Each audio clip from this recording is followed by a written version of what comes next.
my live stream up. I know those of you that have done live streams, does it ever go quite right? Of course not.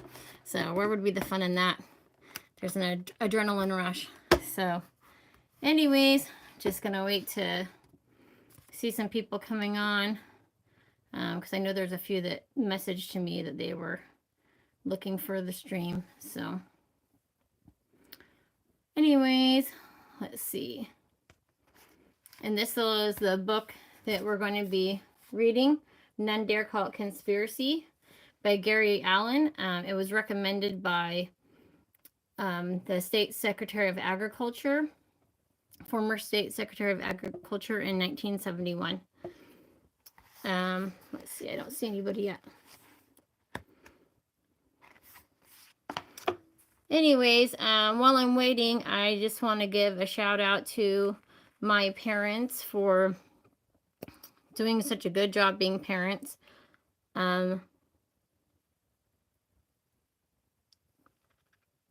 Making me want to do the same. Let's see. Yeah, and I don't see anybody on here yet. Yeah, making me want to do the same thing that they did. And for my husband for being my best friend and helping me to be able to be a parent. And yep, I don't see anybody yet. So hopefully this is working okay. But I don't see anybody, so I might have to jump on to starting another one or something.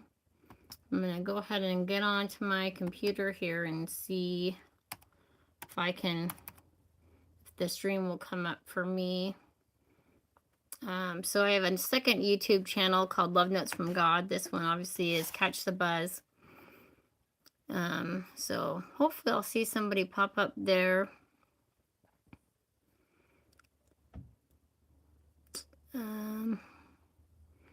We'll see. Sorry for those that are watching this later on. Let's see.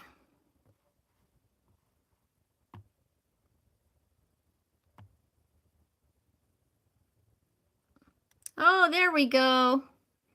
I see some people. Hello. I got Hoppy on here. Hello. Hi. Hello. And Dawson, hi.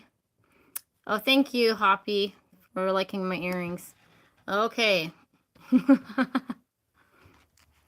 Hey, Ben. Good to see you. All right. So we're going to go ahead and get started. I don't know if you guys have ever heard this book. It's called None Dare Call It Conspiracy.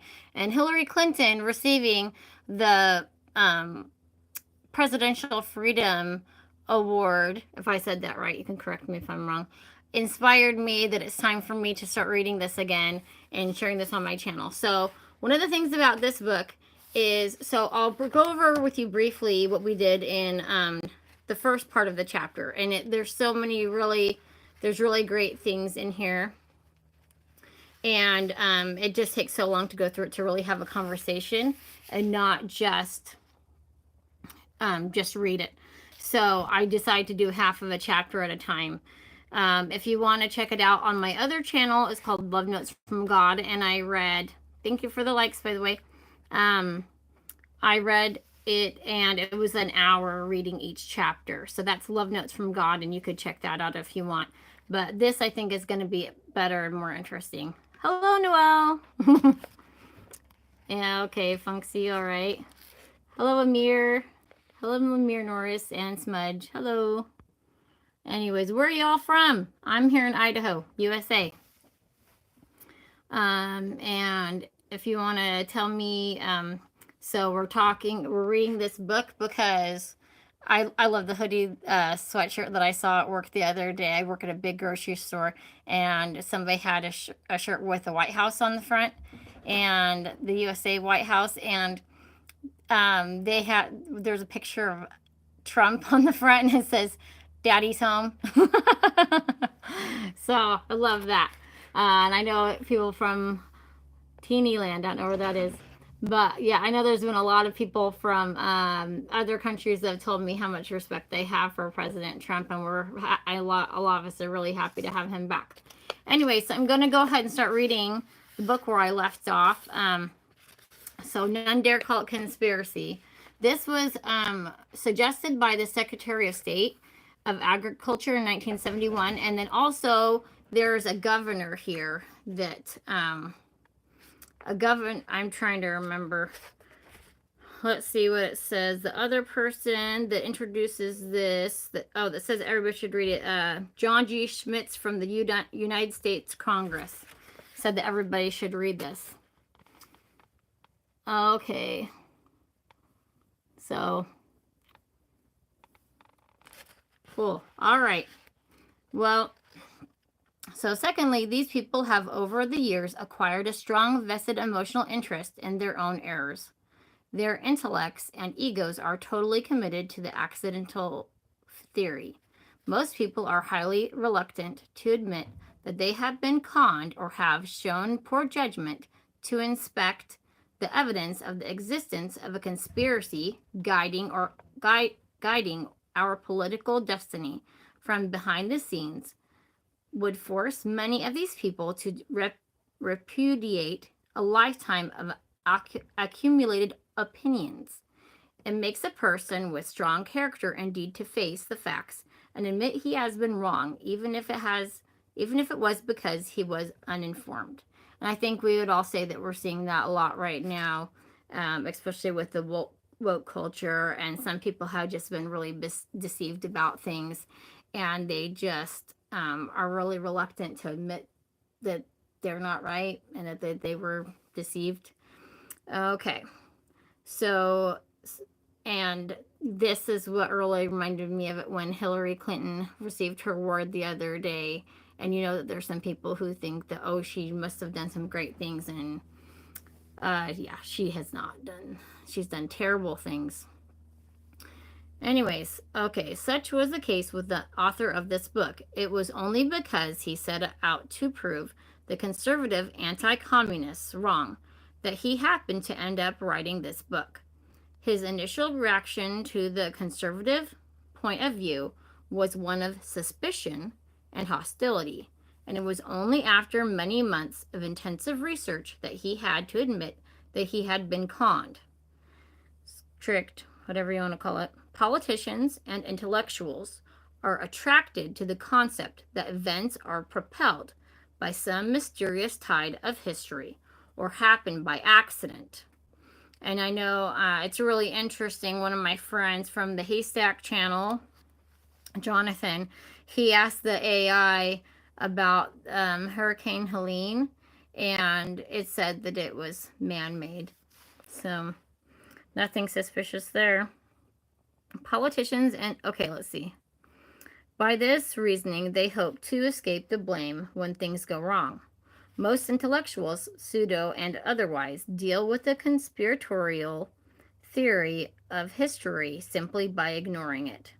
They never attempt to refute the evidence. It can't be refuted.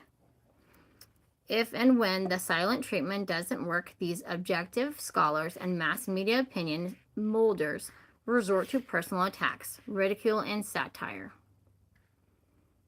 Okay.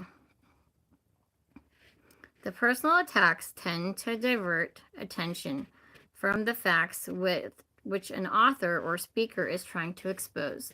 The idea is to force the person exposing the conspiracy to stop the exposure and spend his time and effort defending himself. And that's what we've seen a lot of times too, with this newer generation that has been just pushed so hard with social media and everything to just question everything that they say and be afraid to say much because they're going to be shamed. And that happens. I've got kids, and it's hard being a teenager these days, especially. I think those of us of the older generation, hopefully we just don't really care. We know that it's a bunch of crap. But I see you, Cody Digby.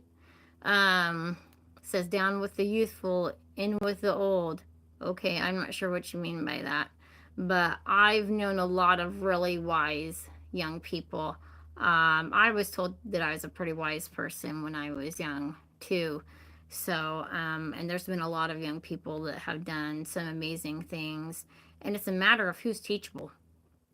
So, and who has humility.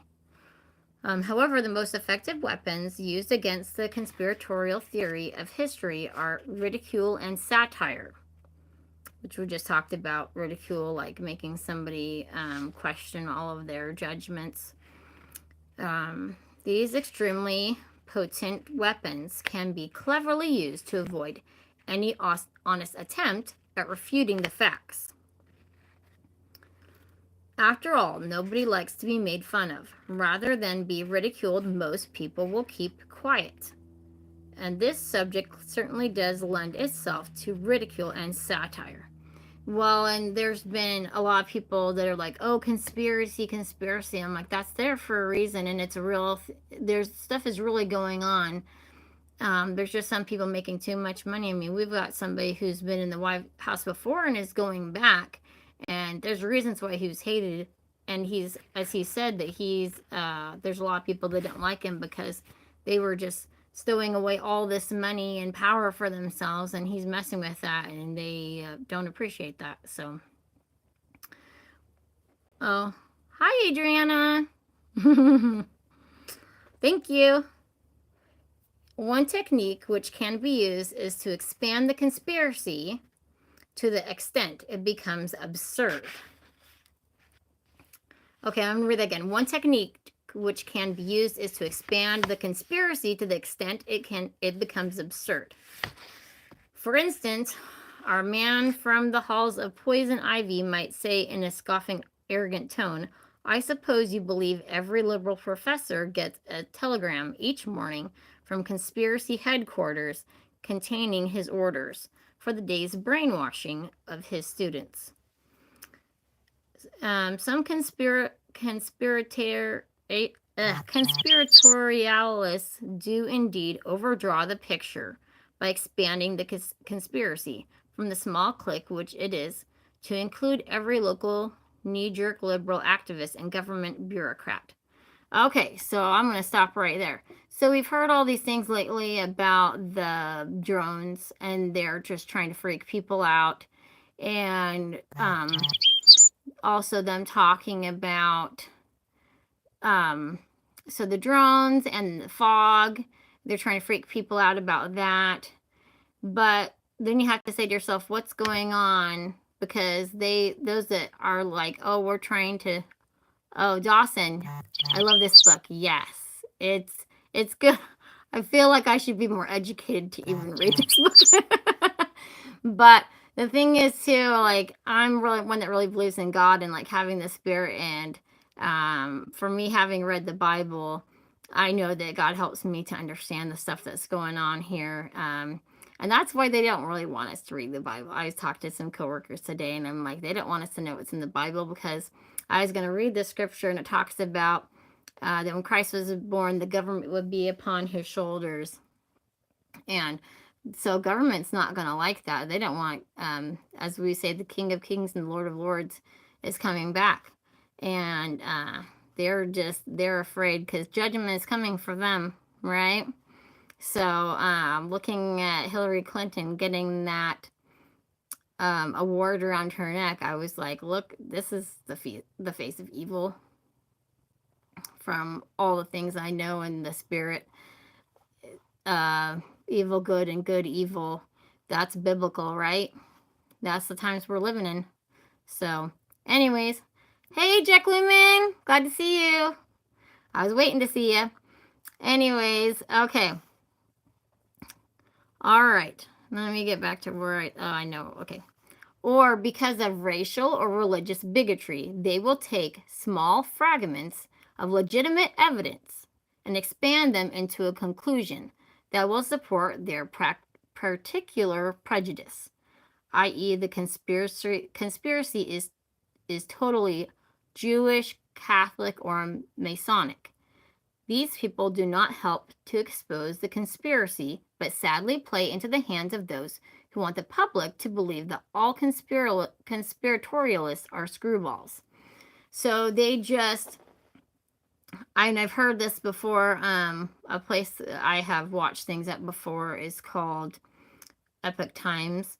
And they've talked about before about how a lot of times they'll take like a little bit of truth, they'll mix in some other stuff so then they can say, oh, see, it's not true.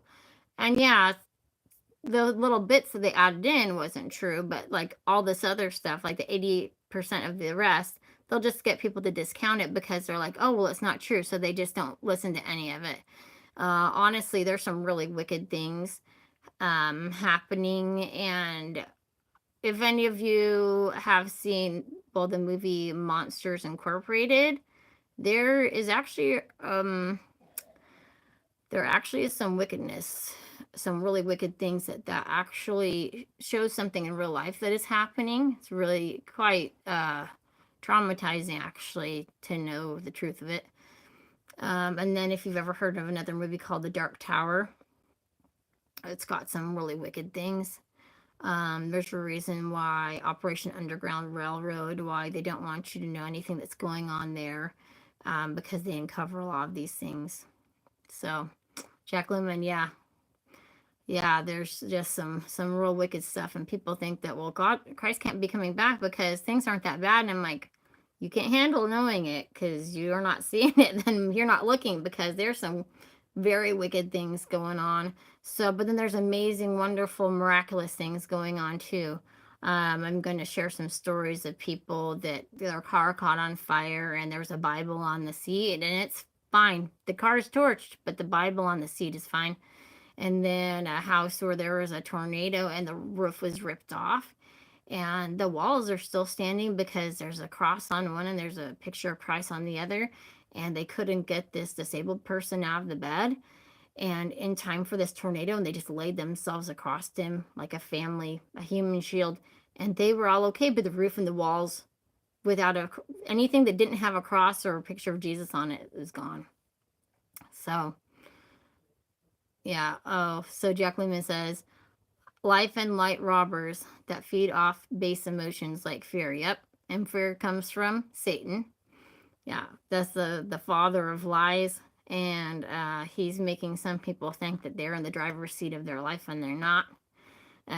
Yeah, I got more to talk about those things. I'm going to try and get back to the book here. But yes, thanks for your comments, and like keep bringing them up. There's a lot of things to talk about here and questions and things.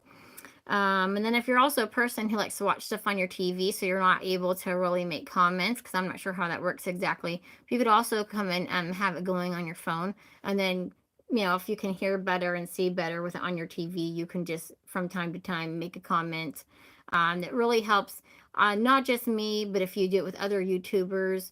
I didn't know I was a podcaster. I was like, my podcast? I'm like, oh, okay, because I'm not just like showing things, I guess. I don't know how that works, but anyways, all right, I'm going to get back to the book here. Okay. Intellectuals are fond of mouthing cliches like the conspiracy theory is often tempting. However, it is overly simplistic to ascribe absolutely everything that happens to the machinations of a small group of power-hungry conspirators is overly simplistic. But in our opinion, nothing is more simplistic than doggedly holding onto the accidental view of major world events. And those are the things that are scary, actually, to think about the major world events and how a lot of us have seen them to be that were not actually true. And I'm just, the more I look at different things, the more I see the lies, even as they're giving me one storyline here. I'm hearing the truth on the other side at the same time, and it's like with having the spirit, it's like really kind of disturbing sometimes. But I'm like, I feel like I've put in, it's like a bank account. I've put in enough with the Lord that I can know this terrible stuff and be okay. So anyways, all right. Jack Lemmon says, yeah, I exhort you all, careful climbing down Luciferian rabbit holes. Took years climbing in. Took me a few years to climb out.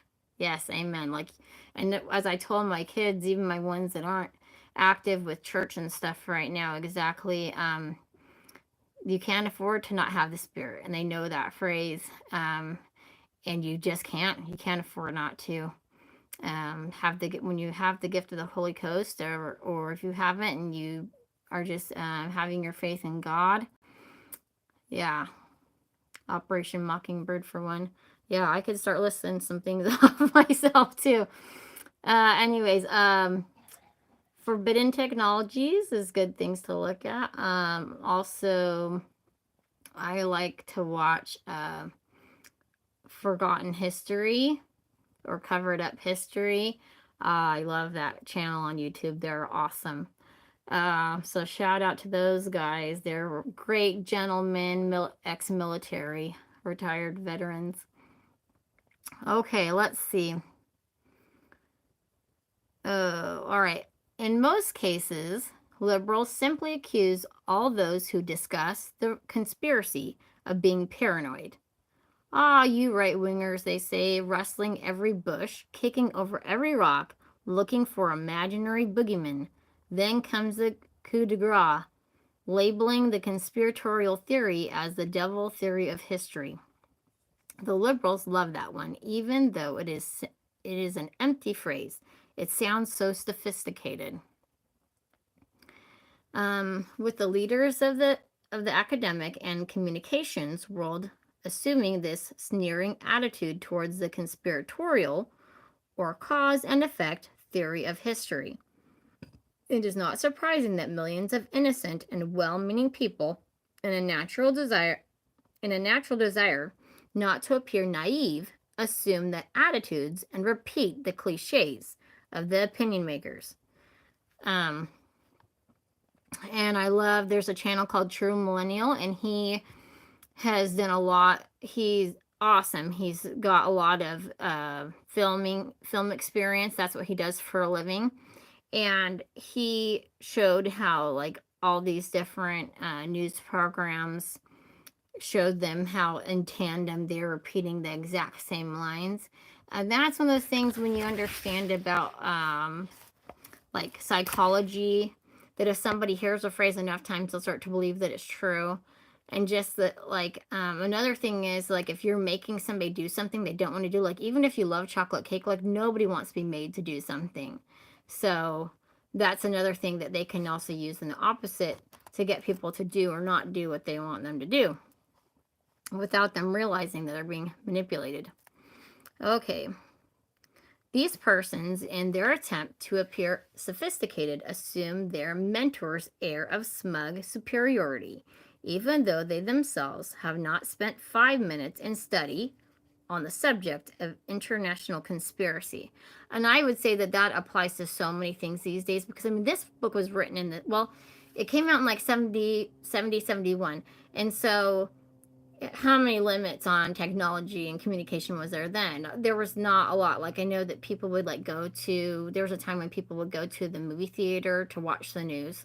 I mean, here, I'm Joe Schmo out here talking with people, and have done a couple live streams with some friends, one of them from Kenya, and while he was in Kenya, another friend out in Florida, and I've got several other ones set up. But to me, it's just amazing, and it's a blessing from God if we use it wisely to do good in the world and not have any excuses why we can't uplift somebody and encourage somebody or serve someone, and vice versa, choose to do wickedness with it, and we will answer for that someday.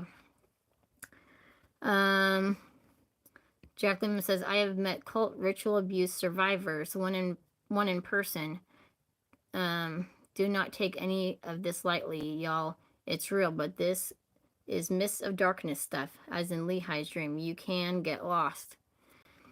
Yeah, I've learned a lot of stuff, and it seems like once you start looking at things, you see more and more. Yeah, and you're mentioning the 1971 was a bit before the MK Ultra declassification. Yep, and I was actually just watching something about that the other day on Forgotten History. But yeah, it's like this avalanche that once you open the door, you start finding out more and more stuff. But it's like you got to be as close with God as possible so you can handle it and go out the door, let your family go out the door. The accidentalists would have us believe that ascribing any of our problems to planning is simplistic, and all our problems are caused by poverty, ignorance, and disease. Yeah, and they manipulate that poverty, ignorance, and disease by also, as we've seen, like getting ridiculous amounts of money for things, the government, and then doing who knows what with it.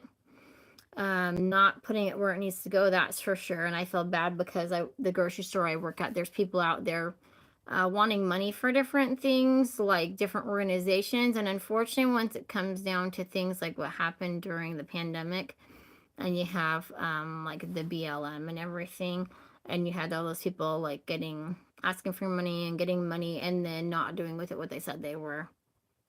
So yeah, it's really hard to have a lot of faith and trust in people. That's why I'm like, our faith's got to be in God. Hereinafter, abbreviated PID, which is poverty, ignorance, and disease. Okay, so that's what that's going to stand for when they mention that.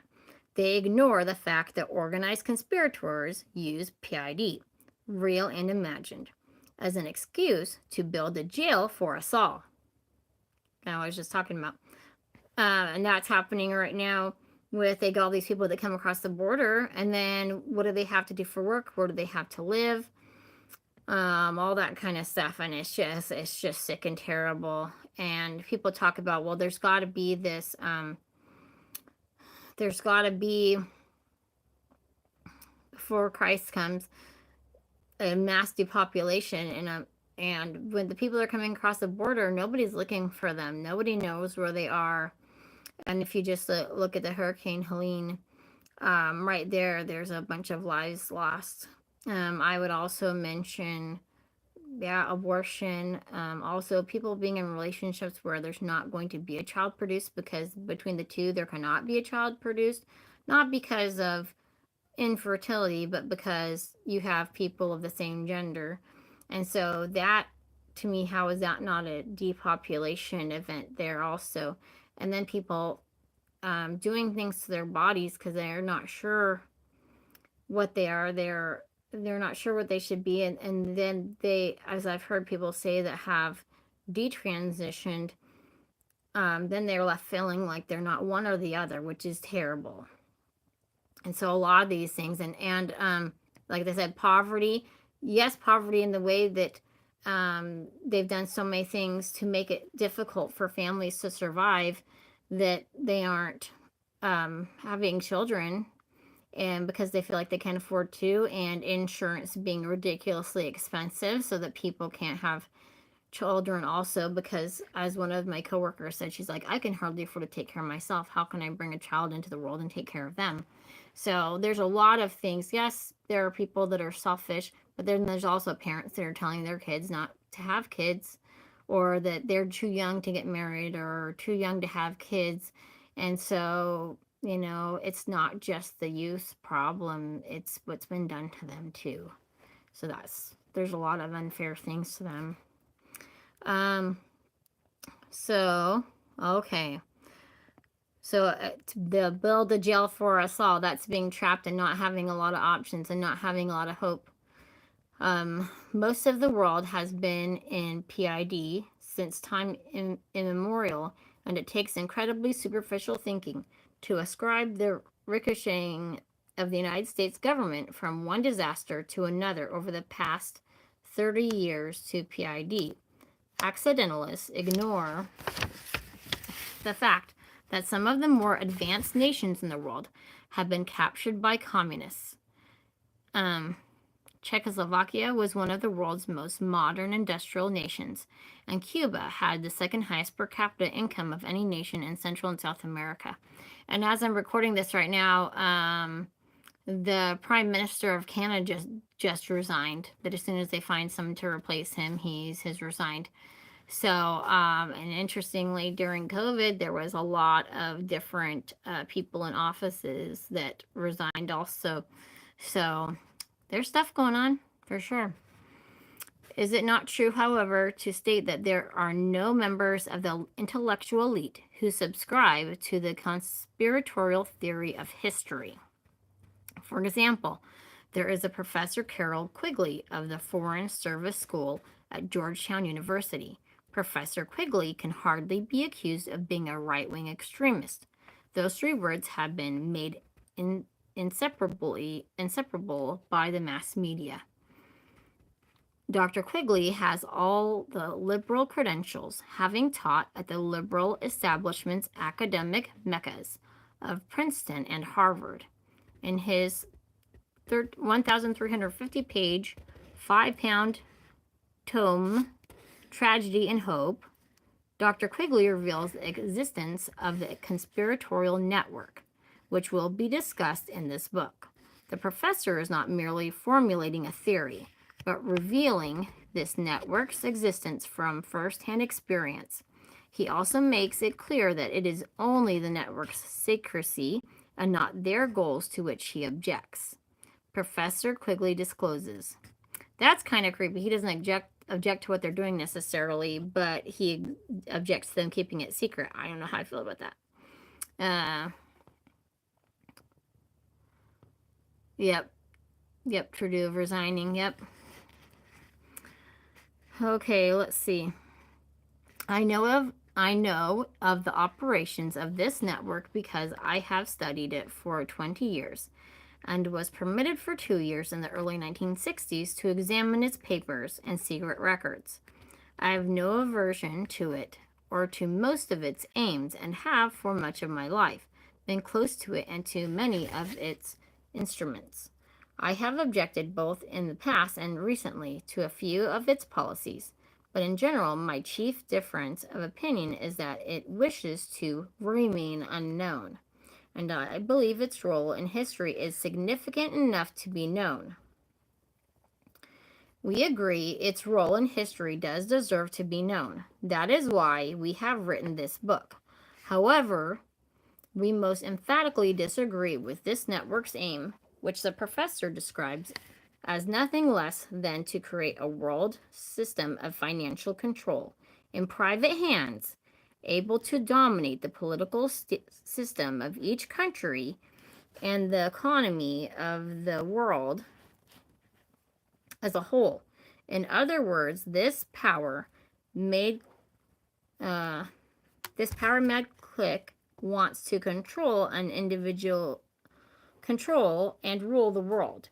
Even more frightening, they want total control over all individual actions. COVID, ring a bell? As Professor Quigley observes, the individual's freedom and choice will be controlled within very narrow alternatives by the fact that he will be numbered from birth and followed as a number through his educational training, his required military or other public service, his tax contributions, his health and medical requirements, and his final retirement and death benefits.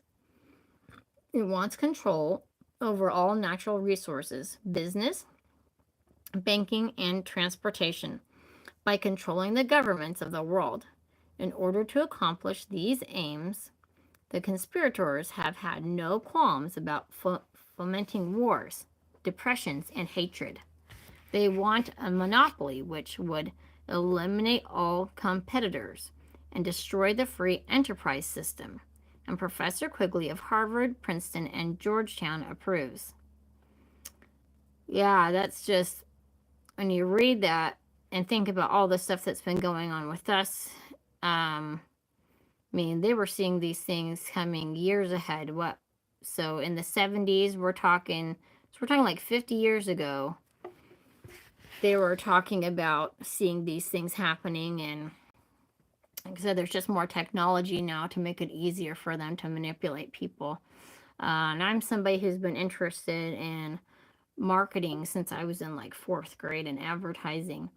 And so it's really hard for me because I see a lot of things that other people don't see. And plus, working in a grocery store, I'm just like, if people pay attention and they see, like the soda aisle, for example, they're just finding all kinds of different ways to change the sodas to get people so that they can't say no. Um, so if your doctor says or somebody says, well, you can't have this, and they're like, oh, now we have a new one that doesn't have that in it. So, and that's the same things with other things in the world. They just change it a little bit so you don't have any reason to say no. All right. Let's see.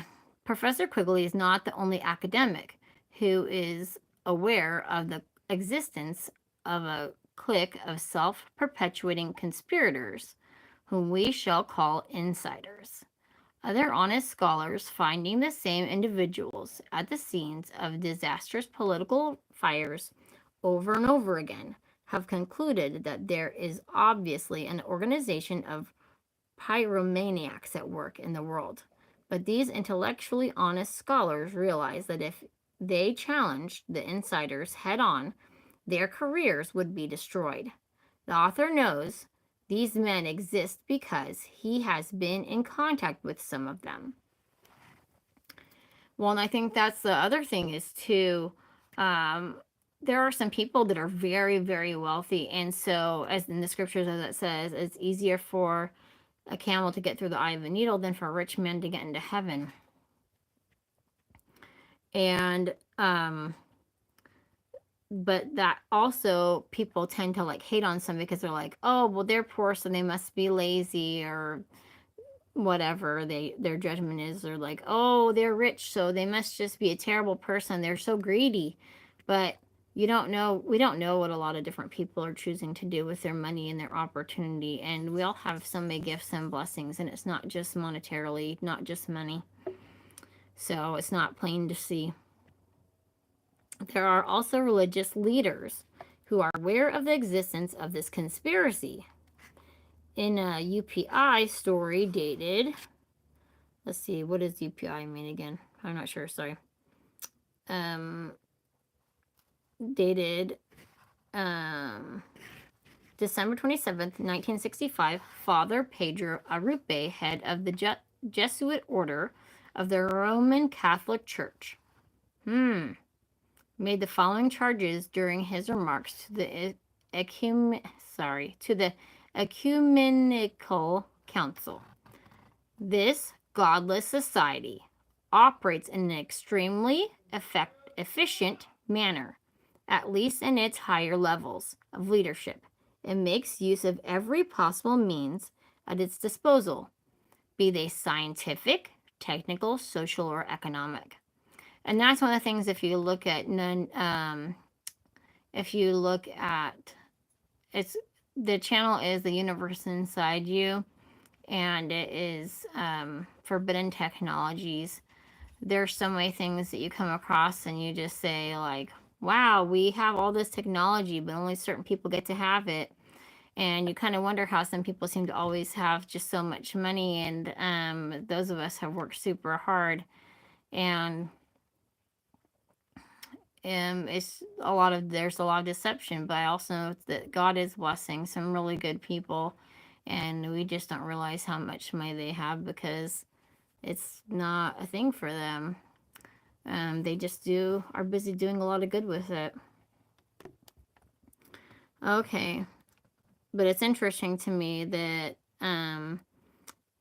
someone from the Catholic Church is bringing this up because I have a lot of friends that are Catholic, and I know that they have been hated on also. So I'm a member of the Church of Jesus Christ of Latter-day Saints, and what they call the Mormons, which is not accurate. That's just the Book of Mormon that we have. But that I've come to realize how much the Catholics are hated on too, and maybe it's because they know too much in some cases. There's been some, if you have a church that's been around for a very, very, very long time like theirs has been, and there's so many people, there's going to be some people who make some bad choices, because Christ suffered so we all could make some bad choices and some good choices. Anyways, I will get back to it. It follows a perfectly mapped out strategy. It holds almost complete sway. in international organizations and financial circles in the field of mass communications, press, cinema, radio, and television. And of course, now we would add social media, which is just huge. And yeah, it's just huge. Social media is huge. There are a number of problems to be overcome in convincing a person of the possible existence of a conspiratorial clique of insiders who, from the very highest levels, manipulate government policy. In this case, truth is really stranger than fiction. We are dealing with history's greatest whodunit, a mystery thriller which puts Earl Stanley Gardner to shame. If you love a mystery, you'll be fascinated with the study of the operations of the insiders. If you do study this network of which Professor Quigley speaks, you will find that what had at first seemed incredible not only exists, but heavily influences our lives. Yeah, there's just a lot of influence. Hi, Zybarth, or Zbarth, Christian. Hello, welcome. Okay, let's see, where am I at here? It must be remembered that the first job of any conspiracy, whether it be in politics, crime, and that's something I learned about too, like the justice system and some of the terrible things going on, and people making money by taking children from their parents in undue circumstances. It's terrible.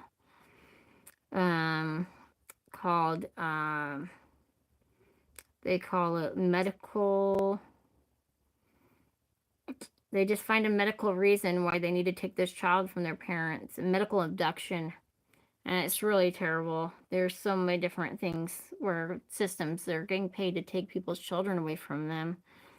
And sometimes there's things that are warranted, of course, but there's so many that are not. And it's something I didn't even realize was a thing. The conspirators' success will be determined largely by their ability to do this.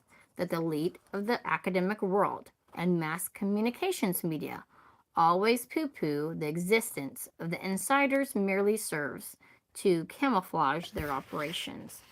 Well, and that's another thing I've learned about too, is that a lot of times they'll have some really good, honest people in one area, so that you'll come across those people and just kind of judge everything by those few good people, while they have these other terrible things going on within these organizations.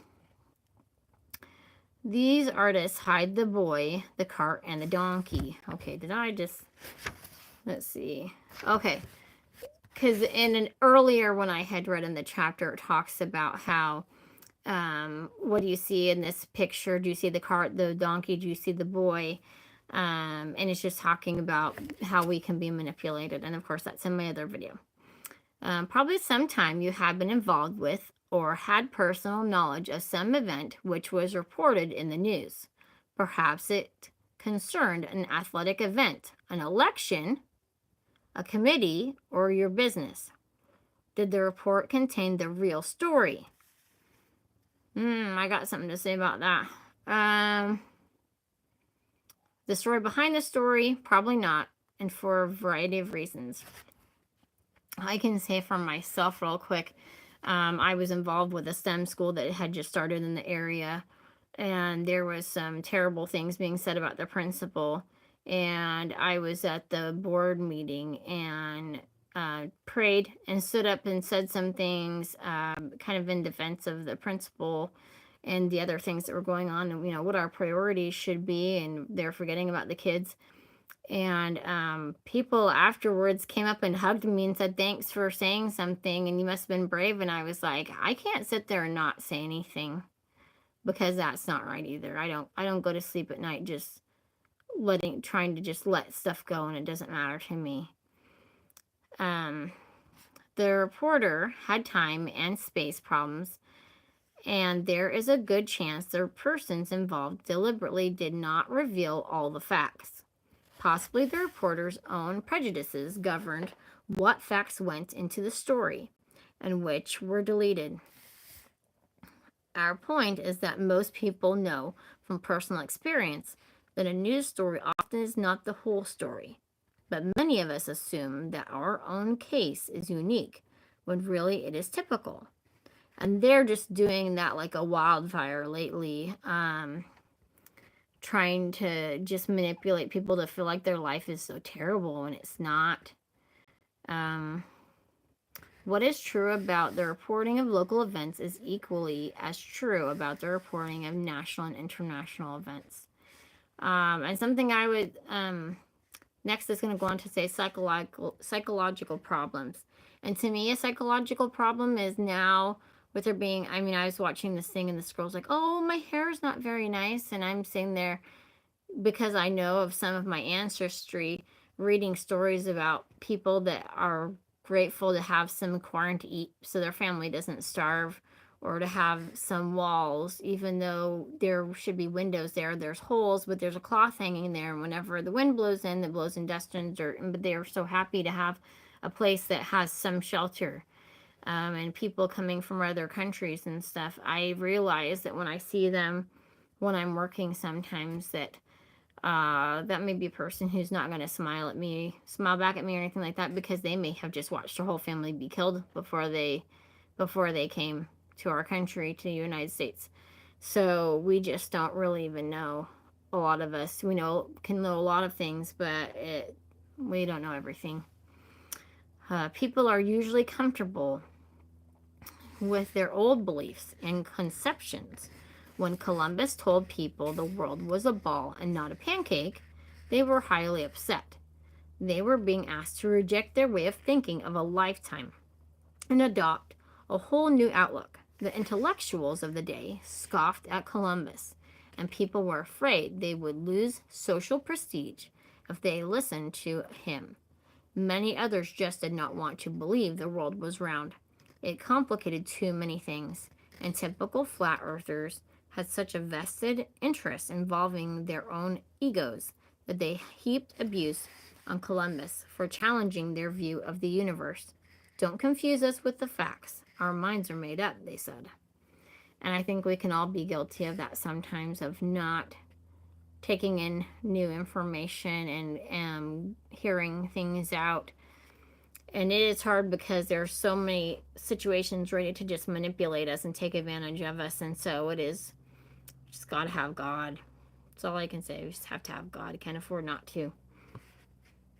These same factors apply today. Because the establishment controls the media, anyone exposing the insiders will be the recipient of a continuous fusillade of invective from newspapers, magazines, TV, and radio. In this manner, one is threatened with loss of social respectability. That's happening. If he dares broach the idea that there is organization behind any of the problems currently racking America. Unfortunately for many people, social status comes from intellectual honesty. Although they would never admit it, social position is more important to many people than is the survival of freedom in America. And yeah, because Satan wants people to be seduced with, he's the father of lies, and he will deceive people to think they're going to have all this money and all this power and this control, and somehow that's going to equal being happy for them. But it's not. You just can't rob people and come out a winner. If you ask these people which is more important, social respectability or saving their children from slavery, they will tell you the latter, of course, but their actions, or lack of the same, speak so much louder than their words. People have an infinite capacity for rationalization when it comes to refusing to face the threat of America's survival. Deep down, these people are afraid they may be laughed at if they take a stand, or may be denied an invitation to some social climber's cocktail party. Instead of getting mad at the insiders, these people actually get angry at these who are trying to save the country by exposing the conspirators. Yeah, that's happening absolutely right now. With President Trump, that's why they just absolutely hated on him and just occupied and busy themselves instead of with doing like actual work like we pay them to do with our tax money. They're just occupying themselves trying to sue him and everything. One thing which makes it so hard for some socially minded people to assess the conspiratorial evidence objectively is that the conspirators come from the very highest social strata. They are immensely wealthy, highly educated, and extremely cultured. Many of them have lifelong reputations for philanthropy.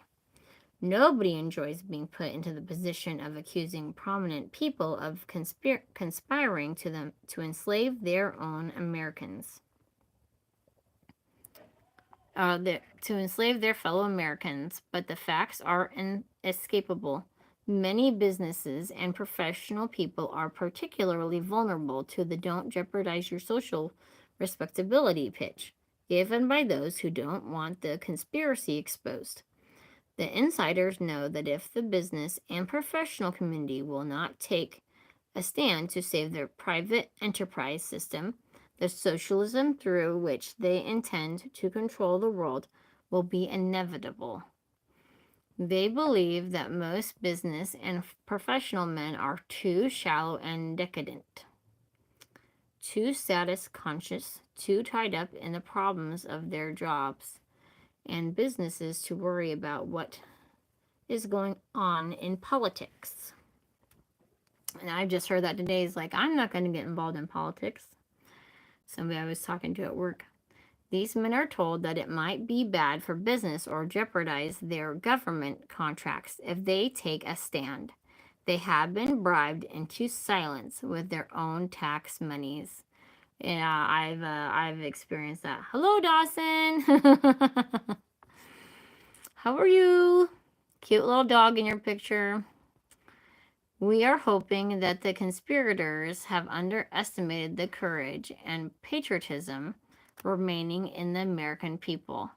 We feel there are a sufficient number of you who are not mesmerized by the television set, who put God, family, and country above social status, who will band together to expose and destroy the conspiracy of the insiders. The philosopher Diogenes scoured the length and breadth of ancient Greece, searching for an honest man. We are scouring the length and breadth of America in search of hundreds of thousands of intellectually honest men and women who are willing to investigate facts and come to logical conclusions, no matter how unpleasant those conclusions may be. So, that is the end of that chapter. Chapter 1. That's only 11 pages, but like I say, there's so much happening right now. It's pretty hard, and to me, not kind of worthless somewhat to just read it and not talk about it, ask any questions. And I know there was the words, those for the presidential, Dawson, did you see, or anybody else who's on here still, did you see Hilary Clinton receiving that award for from President Biden, the Presidential Freedom Award? And I just, oh, it's terrible to watch it. It's terrible to watch that level of wickedness pretending to be awarded. What a sad thing for our country and for the world and for those people who really are doing good things and those that she has done terrible things to. So sad that they have to see this mockery happening right in front of their faces. So, but God's going to be the judge. Jesus is going to be the judge, and they're going to get their judgment, and I can let go and trust in God that he's going to take care of that. So anyways, don't know if anybody has any other questions or comments about it. I mean, there's just so many things going on in our world right now, and there's a lot of people that feel that Christ is returning soon, or know that he is. And there's Jewish people and Native American people and many many Christian faiths that know that he is coming soon, and we just can't wait for that to happen. Anyways, I'm going to go ahead and say goodbye because this is running long. Thanks for those that are watching this now or are going to be watching it in the future. Please like, comment, subscribe. I especially love the comments because otherwise, as I say, when you're a podcaster, YouTuber, if there's no comments, it's like you're talking to yourself. So even if there's a million views, but nobody says anything back. So we will talk to you later. Have a good night. We'll see ya. Bye.